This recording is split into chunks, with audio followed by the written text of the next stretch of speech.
കാട്ടകാമ്പാൽ ഗ്രാമപഞ്ചായത്തിലെ ഹരിതകർമ്മ സേനാംഗങ്ങൾക്ക് മഴക്കോട്ടും മിനി MCFിലേക്ക് ടാർപ്പായും വിതരണം നൽകി.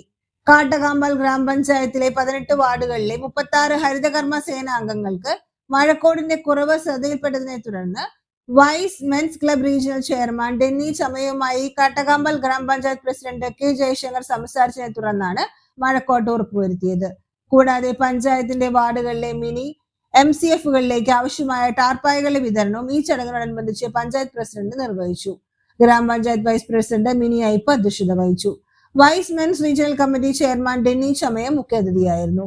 ആരോഗ്യ വിദ്യാഭ്യാസ standing committee chairman KM Razak, വികസനകാര്യ standing committee chairman MP Rajan, ക്ഷേമകാര്യ standing committee chairman Shailaja Arundas, ഗ്രാമപഞ്ചായത്തിന്റെ പ്രതിനിധികളായ CK Sadanandan master, Santhosh Kolatheri, PM Ali, PP Akhil, KH Siddique, NK Chandravathi, Sweety Shaju, Jincy Saju, Monisha Rajeesh, Anju Sudheesh, Swapna Prince, Sandhya Shibu, grama panchayat assistant secretary KS Suja, ഗ്രാമപഞ്ചായത്തിന്റെ health inspector Althaf Rahman, village extension officer Hari, ഹരിതകർമ്മ സേന പ്രസിഡന്റ് ഐശ്വര്യ തുടങ്ങിയവർ പ്രസംഗിച്ചു. മഴക്കാല കോട്ട് കണ്ടറിഞ്ഞ് വിതരണം നൽകിയതിന് ഹരിതകർമ്മ സേനാംഗങ്ങൾ പ്രത്യേകം നന്ദി പറഞ്ഞു.